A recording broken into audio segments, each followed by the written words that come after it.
Good morning. So we are here on day 3 of our Lent series on the practice of Sabbath, and today we're looking at one of the 10 commandments as we find them in Exodus chapter 20.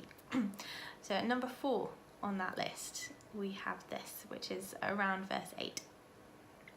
Remember the Sabbath day by keeping it holy. And the key word here is remember. Later on in the story of the Israelites, this becomes a command to observe the Sabbath. But here, God tells his people through Moses to remember the Sabbath. God is speaking to a people who had just come out of slavery. And a day off just wouldn't have been in their rhythm or any of their expectations at all.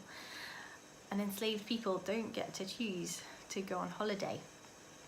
So God is telling them here to remember something new, to make a change to their previous pattern of living, because otherwise it's just so easy to forget to rest and to be consumed by activity every single day. So I don't know about you, but growing up my mum never had to remind me to take a book anywhere because I was a bookworm and I always had something to read stuffed in my bag. It was as natural to me as breathing. But she would have to remind me about things that were out of the ordinary. Like, remember to take your flute to school today. Remember to take that check to the office. Remember to pick up this parcel and go and post it for me. I would get reminded to remember things that were different because I was much more likely to forget them. And I think in his great kindness, this is what God was doing for Israel and what he's bringing for us.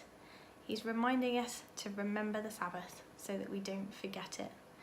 He's reminding us, he's telling us to remember to take time with him and to take rest from all of our work and all of our busyness, because that is how we get to restore our souls and flourish as human beings. So my challenge for you today is to take a minute and ask God to begin speaking to you about ways you can remember the Sabbath. Starting wherever you are, whether you can Sabbath like a pro or whether you are busy 24/7, where right now can you start to introduce a practice of Sabbath into your life? Where can you just make a step towards establishing Sabbath rest with God in your weekly rhythms?